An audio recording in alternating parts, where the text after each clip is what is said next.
That is one common foothold across any successful business is their standard procedures. There's always a way to do things and it's spelled out. I have a phrase that I always use and I say, if it's not written down, it's a liability. And if it is written down, it's an asset. And so as business owners, we want to create assets, not liabilities. Welcome to the Profit Answer Man podcast. We believe the purpose of business is to make lots of money. We'll show you how to scale and grow your profit and cash flow, all while working less. We're a big fan of the ELF model.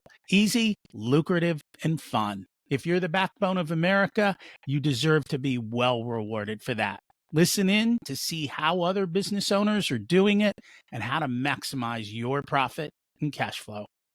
Welcome to the Profit Answer Man, Rion Westfall. It's great to have you join us. Rocky, it's a pleasure. Grateful to be here. And I'm excited to learn from you. Can you share a little bit about yourself and your business? About myself and my business. My name is Rion Westfall. I'm actually in the Texas area, and my business is BD, or business development. By trade, I'm a mechanical engineer in business. Traveled the world, worked in 15 different countries. And with that, kind of taken those learnings in business development and managing and performing audits and evaluations on businesses throughout the world, and migrated that into a process that I call the Own Your Revenue process. And that process is focused on helping business leaders and owners to tactically hunt revenue patterns that expedite 7+ figure growth. I find whenever I talk to engineers, we can talk about systems and they'll actually implement them and create them and make them work. That's a trait, right? It's a trait. And when they're not engineers, they look at me like I don't know, that I have like 4 eyes or something. But the reality is that is what drives business. You know, it's funny because we're going to be working on our YouTube channel, and one of the stories that came up with it was about creating systems. And it's like McDonald's figured out how they can put a teenager in their business and run it.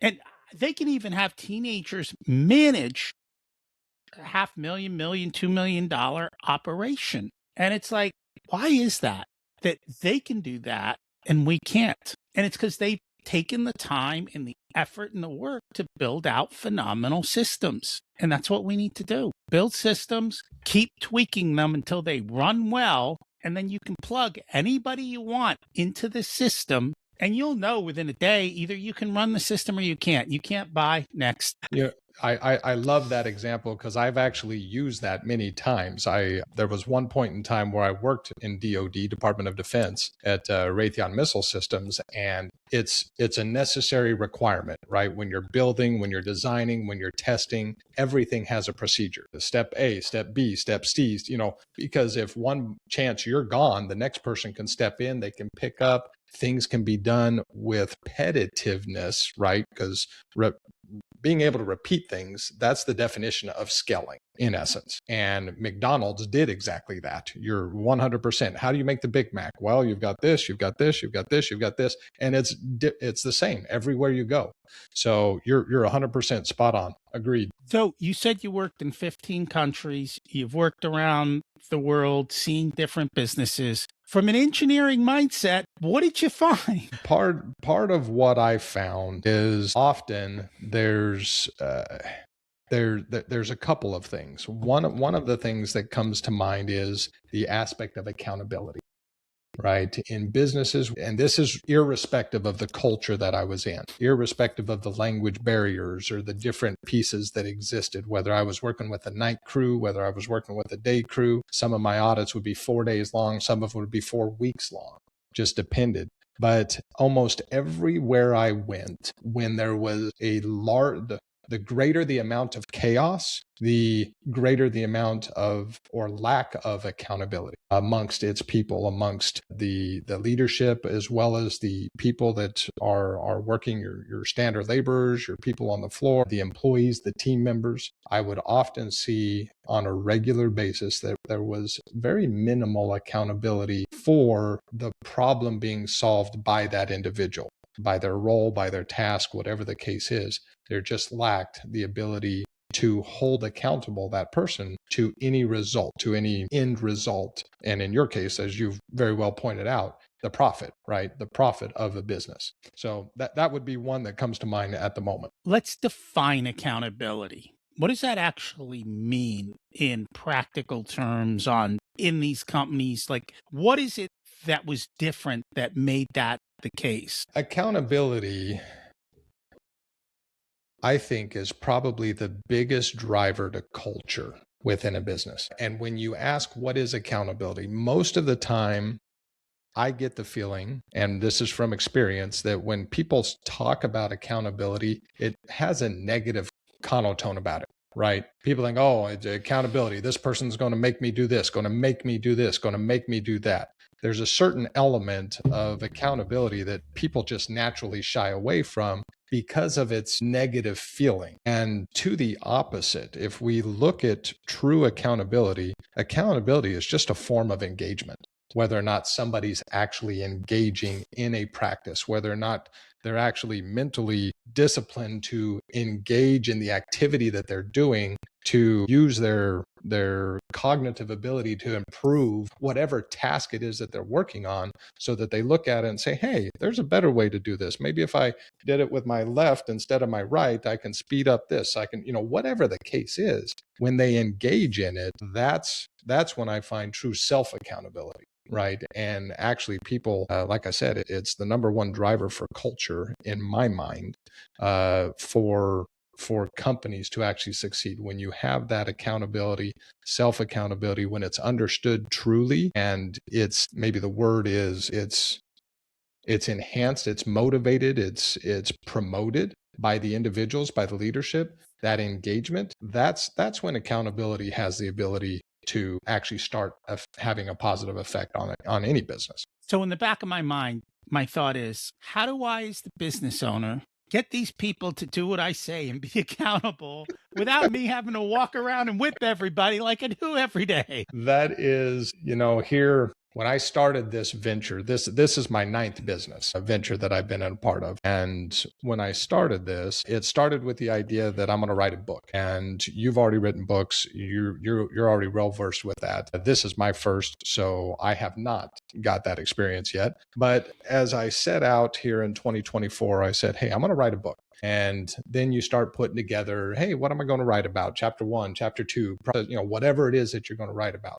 And I was no different. As I was going through it, and I realized, well, dang, I need some actual case studies. I need some live samples. I need some testimonials. So at the end of 24, I just started going through LinkedIn contacts. Hey, could I interview for a book? And well, what did that interview mean? I basically took the process that I was developing, and I said, hey, I want to basically try it out on you. Let's walk through the process and you give me your feedback. And as I started doing that, of course, I was refining my own process for that book writing. But fast forward here, I realized, after doing multiple of these interviews and actually getting some clients from this, I realized that question that you asked me right now, as an owner, as a leader, how do I get people, without appearing as the, demanding guy that's cracking the whip, that just, I'm going to break everybody's head open and be mad and throw things, kind of a sentiment. How do I get them to engage, be out of desire, right? How do I get them to do that?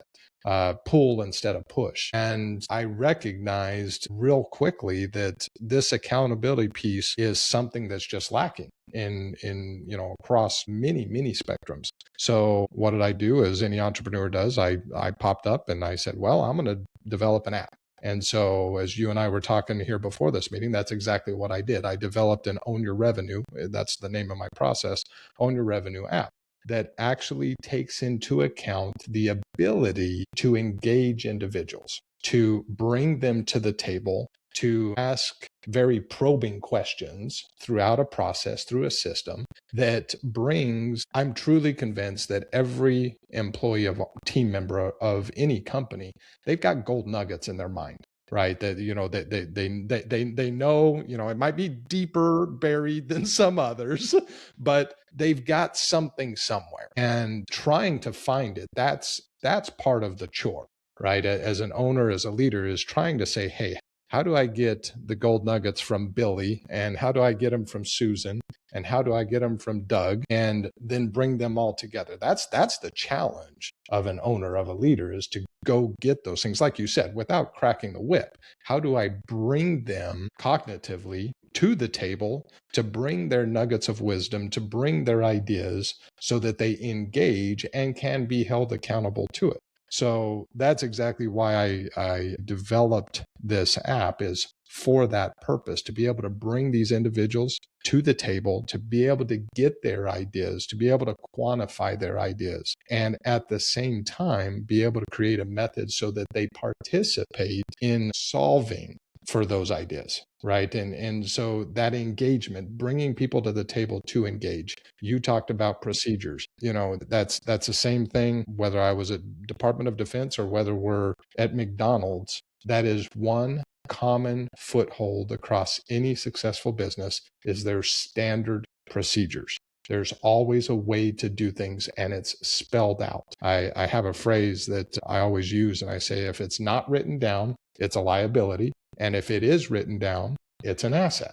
And so as business owners, we want to create assets, not liabilities. So the more that we can take our own writings, as well as those of our team members, our employees, and write those things down such that we're creating those standards, those procedures, that's going to lead to, like what you said, how do I get those people involved? Well, yeah, enable them to be able to create those standards, to create those procedures for the solving of the problems, to the gold that you've already been able to find within their minds. I find the bigger the organization, the less connected the man doing the work is, woman doing the work is, to leadership, and the more disconnected I find them. In a smaller organization, what I find is nobody told them what to do. They just expected a result, and they're miraculously going to figure out how. I mean, imagine if we went to McDonald's and said, hey, make me a burger. Here's the kitchen. You can figure this out. We'd all be getting different burgers at different temperatures, different condiments, different sizes, all of that stuff. And so I get it. But the problem that occurs is I'm too busy. I'm too busy to do this right now. And it would just be faster if I made the burger, because I can do it in a minute. It's going to take me half an hour to teach somebody how to make this burger. So what do you tell them? Well, if it takes a half hour to make one burger, it can also take a half hour to make 100 burgers, or that same half hour for 1,000 burgers. So it really, to me, it comes down to the ability of the owner, of the leader, to see the long-term vision, right? I mean, that's really the requirement. That's the differentiator between a strategic player, the coach, the owner, the board, is they're looking at strategy. They're looking at the long term. They're looking at, how do I increase enterprise value? Not just the daily value or the daily production or the daily tasks at hand of what I'm doing, but how do I increase enterprise long term? Most of your listeners, if they're entrepreneurs, at some point in time, they've always got something in the back of their mind as to their exit, right? At some point in time, hey, when I turn this age, or when my company gets to this size, they've kind of got a finish line that's out in front of them. And some of them may not even have any idea where that is, but it's out there in time, and eventually I'll get there. But as you look at that, being able to realize where true value lies, yeah, you're right, it might take you a half hour, but are we losing, or are we gaining by investing that half hour? And to me, it shouldn't be a difficult argument that we actually plan those things. But you're absolutely right. Most of the time when I go through, part of my exercises, when I go through time use, and how you're leveraging your own time as a leader, is that aspect, that piece right there. Hey, where do you find time as the leader to be the leader? And it's, well, I'm already working 75 hours a week, but all of those 75, I don't have any time where I'm actually being the leader, working on the company. So to me, I think, how do you find the time? You make the time. You realize that it's a priority. We all have the regular phrase, right? We all have 24 hours a day.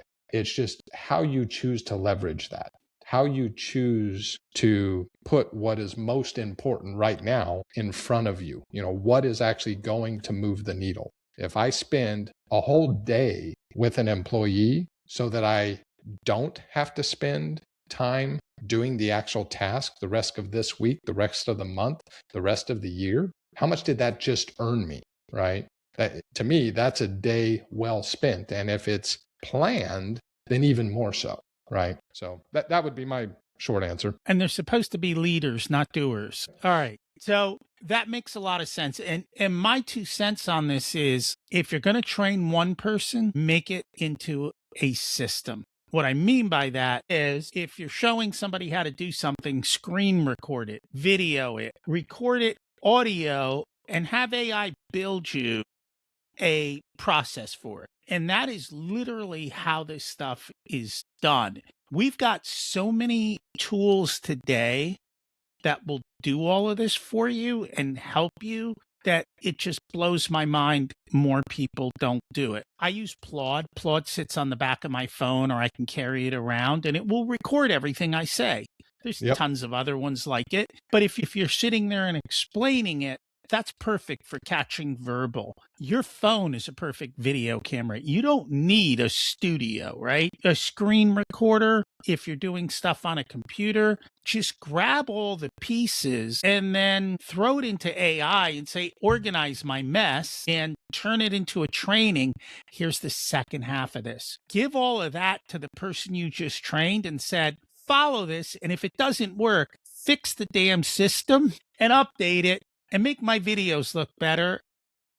And when you're done, here's where we put stuff. And then when they leave and the next person comes, you go over there. It's all laid out. Call me if something doesn't work. I love that. I absolutely love that. That was, as mentioned, if it's not written down, and when I say written down, it could be recorded. It could, if it's not in a place that's accessible, it's a liability to you. Whatever it is, it's a liability. Someone's going to get hurt. You're going to lose clients. You're going to have jobs that go over. You're going to have whatever it is that your business is in. It's going to be chaos, and the form of chaos, it's going to be more chaos. It's already chaos. It's already chaos, and you're spot on. But starting somewhere, okay, so the video isn't cinematic. Who cares? But something is better than nothing. I mean, you're spot on. Hey, come through, put together the procedure. Yes, it's not going to be perfect. It may not account for all the nuances of whatever you're doing, but it's going to account for something. And then you're going to be able to start a standard, and someone can work with that standard. And when they find ways to improve it, they can improve that procedure. They can make the company continually better. And that part, that's where you get people to engage, right? When they have something that they see as a procedure. Hey, I got these 24 steps that we're supposed to do, and it's outlined. Rocky showed me how to do this, and Rocky showed me how to do that.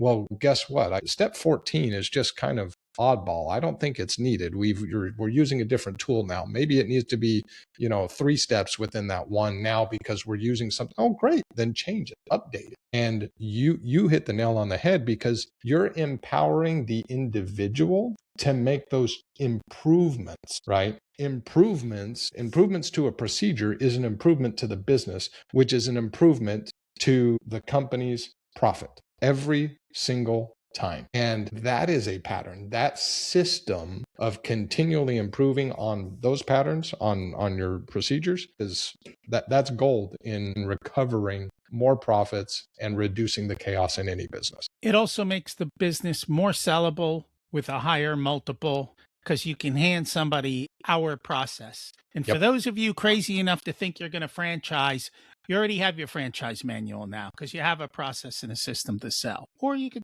do something else with it. But now you actually have a sellable asset, because if you're teaching people how to put a roof on, right? Now you've got videos of how you put roofs on. You could sell that to somebody else. How do you install a roof? Watch our videos. They'll show you exactly what to do. Someone's like, I'll pay you for that. Great. Now I've got a new stream of income. And there we go. People don't realize that's really where the gold is. It's in showing other business owners how to do stuff versus trying to do it yourself the hard way. You get margin there, and you get leverage, and you get scalability. I love your term leverage, right? If you sit back and I've tried to do this exercise myself at times with my own business, I'm getting better at it. It's something that I didn't frankly do early on in my career, and is learning to look for leverage. So the visual that comes to my mind, have you ever seen the old Wizard of Oz, right? Yeah. With Dorothy, and they go up, and you've got that mechanical head of when they're in the wizard for the first time. And then it shows this old guy in a mustache, and he's just pulling all these gauges and these levers, just trying to, very similarly, that's sometimes what we feel like as a business owner. We've got so many different levers. We're just pulling all these different things and we're pushing buttons, but we never give ourselves enough time to actually look and see what lever 1 did, what lever 2 does, what lever 3 is going to do for this or going for that, and being able to understand the consequences of each lever. And so as leaders, that's our responsibility, is to look into our companies and say, what are the levers I'm going to pull? Where am I going to put my time and my effort to? Because like you said, if I'm putting my time to doing the task versus working on the business, on teaching the task so that other 1, 2, 3, 4, 10, 20, 30, 40, 50 people can do it, then I'm pulling the wrong lever, right? I'm pulling definitely those wrong levers. And so I love your point on pulling levers. And so in my book that you can get for free if you go to the website, Chapter 7 has the 16 financial levers. And then you immediately know, hey, if I do this with this lever, what is the expected outcome? And when you start to play with it, you're like, ooh, that lever, you just move it a little bit and the profit doubles. Let's go figure out how to move that lever. And that's the way it works. But you got to slow down and you got to do it. I noticed you said one thing in some of the stuff I was reading prior. It's how do you spot busy but not working? Because I know a lot of companies are very, very busy, but I know by looking at their P&L and their labor efficiency ratios, they're not working. That is time cards, right? Use of time. We're sitting here talking about leverage. Now, we can talk about leverage of time in 2 ways. One, we can talk about leverage in time of the leadership, right? Of the owners of the leadership team. Are they actually, to me, time is going to magnify. It's either going to expedite our efforts, or it's going to be the executioner, right? It's either going to help and address our efforts because we're using time as a leverage, or it's going to execute us. I've got one of my clients, they've got about 100 employees. They're doing about $40 million a year. And the owner wanted me to have a conversation with the general manager. And general manager in that company is kind of like the COO. And I spoke to him. This was literally last month. So I got a text from him, I don't know, a week and a half ago. And hey, let's set up a time. He sends me the text and he says, I've put in 375 hours in January. And he says, and I did exactly what you did. I had to go back and look at the math, and I'm like, how many hours are in the month? How does that even happen? I put in 375 hours, and then he proceeds. This is the COO, in essence, of a company that's got 100 people, and there's $40 million in revenue every year. And he says, I got it written down. He says, I'm not really sure what is expected. To work 40 hours. That's the expectation. 375 hours he put in January, and his comment was, I'm not really sure what is expected. Is that the wrong person, wrong seat? Or is it no clarity of what the position is supposed to be? We, following that response to me, of course, that led to a conversation with the owner. Exactly that question. We had a couple of other conversations, one about that individual, but this led to a little bit of a different conversation. And one of the aspects when I consult with businesses is we all have this thing called an org chart, right? An organizational chart. And the org chart is usually dictated by the people that are in the company. Hey, here's the president, and here's the VPs, and here's the superintendents, and here's the people who manage HR, and here's the people who, and while useful, I think that the org chart, the traditional org chart, the way that it's presented is restricting us. It's not allowing us to actually do what we need to do typically. And what I mean by that is I always ask a question of any business. Usually my first question straight out of the gate is, what problem do you solve that no one else does? Right? When I ask that question, usually I get this kind of long answer, 15 different bullets. Well, I do this and this, and I do this and this, and I do this and this, and I do this and this. That wasn't the question. I wasn't asking what you do. But my question is, what problem do you solve that no one else does? Cash flow and profit. It's cash flow and profit. How are you helping someone else's cash flow and profit? Because if you're not helping someone else's cash flow and profit, then what problem are you solving, right? And but to that point, that same question to me applies to an org chart.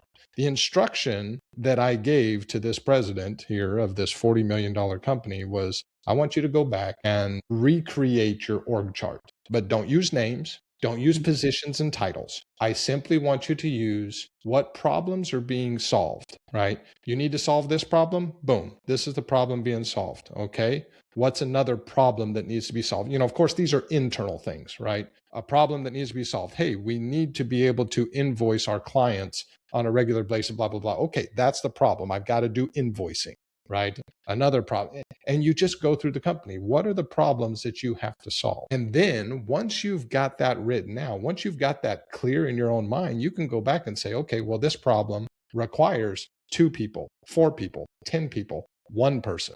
Maybe these 3 problems can be done by 1 person. And then you go about organizing it in such a way that you assign people to those problems. So your question was spot on. Is that a personnel issue, or is it a clarity issue on the problem that needs to be solved? And in this case, it's proving to be a little bit of both, frankly.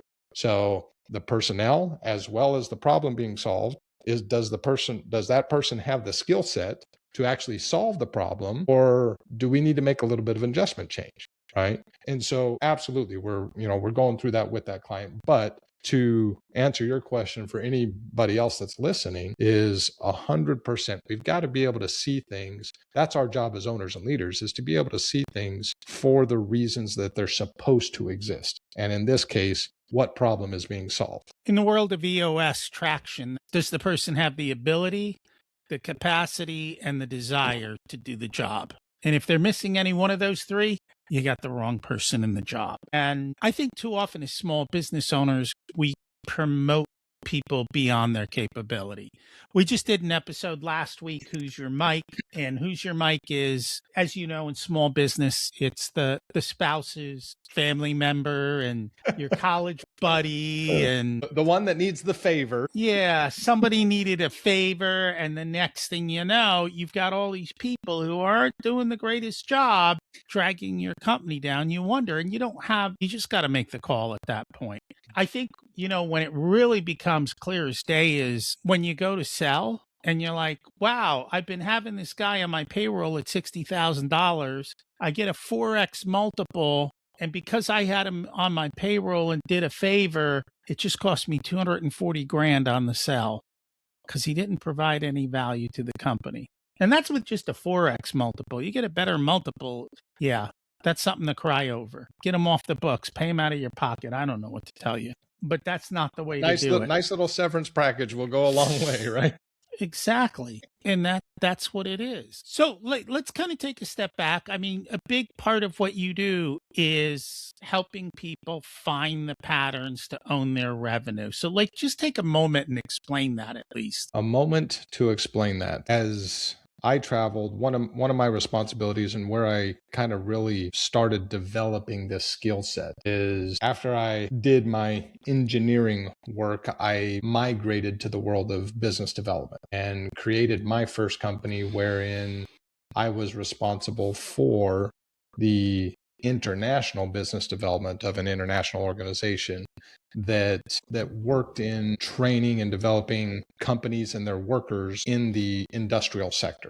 So, think of, big industrial mines and processing facilities, things of that nature. So I would go around and I would do these audits. and we'd have these war rooms. You've been in war rooms before where the whiteboards are, basically the wall. They even put special paint on the walls, and you just go to town. Red markers and blue markers and greens and purples all over the place. And I'd go in and I'd do these audits and these evaluations, and I'd show them over days, sometimes weeks, what we would be finding and everything as I was interviewing and observing and going through just all of the different aspects. And so what I've learned from those things, I've brought back to this process to be able to quickly and efficiently go into companies to do these audits and evaluations internally and to showcase and pull out the different patterns. And I call them patterns because they're either patterns of waste, they're patterns of chaos, they're patterns of good things and,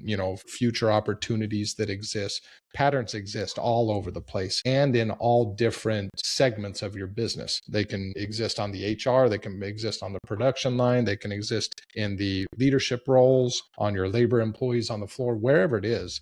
Patterns can exist literally anywhere. And what I do with my process is we go through and we also segment those out per areas. And I've learned, again, another pattern about business is all patterns can fit within 7 different areas, right? And not to get too technical, but I call it PEPSLIM: people, equipment, process, leadership, strategy, leadership, inventory, money. And all of our patterns can fit within those segments. So as we do the audit, as we do perform this evaluation, we're able to break down our company into manageable chunks. We're actually able to see, okay, do we have more of a strategy issue? Do we have more of a people issue? Do we have more of a process? Maybe a money issue. And as we can segment that, that allows us, it empowers us, right? Because clarity is power. So the more power that we can get, the more clarity we can generate, that's, clarity is power for action.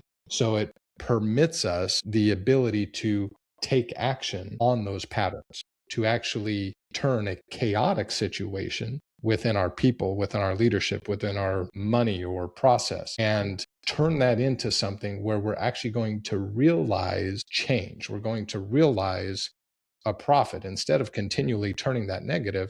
Hey, do we need more people? No, maybe we just need training. Or in your case, maybe we need to get rid of somebody like that. That might be a real thing. We look at it and say, hey, we actually need to make a decision to get rid of it. So when we break things down so it's visible, you can see the areas, you can see the different effects. You're taking those, we're quantifying them, how big or how small the issue is and what the levels of urgency are. And this is the reason for that app, by the way.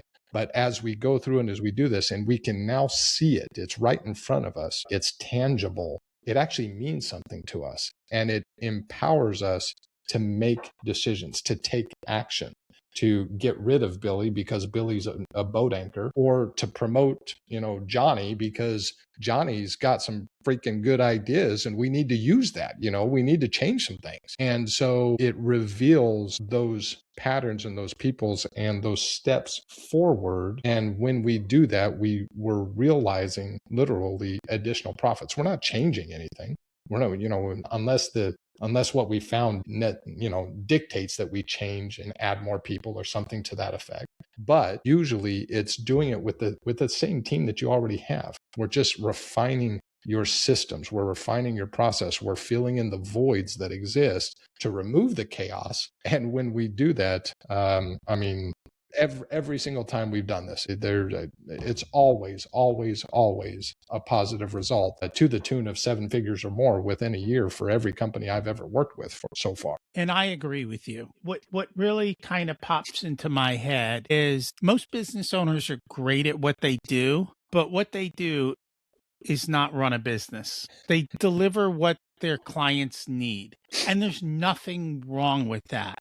But you also need to run the business. So either hire a CEO or learn how to do these things so you can do them and you can take time off and enjoy life and have fun, because that's what it's supposed to be when you go into business. Well, you're supposed to turn that profit. I mean, if anybody tells me that their plan when they started their business was to be working 80 plus hour weeks, I don't know anybody that was their plan. hey, I'm going to start my business. I realize it's going to come with a sacrifice, but 5 years into it, 10 years into it, I want to be working 80+ hour weeks. Like that doesn't exist. It doesn't even make sense. So to your point, 100%, when I found, generally speaking, there are CEOs that are good in certain realms, that 0 to 10 million or that 1 to 10 million range. Sometimes that guy is not right for the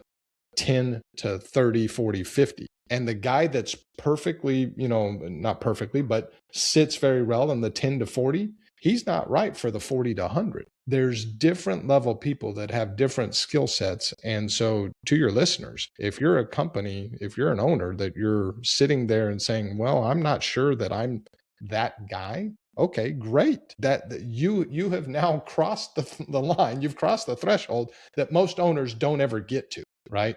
Make that decision, hire the right people that are then going to be able to do those things for you. Sometimes I see it often as a kind of a consultancy, kind of a board. Usually that's kind of the way it starts.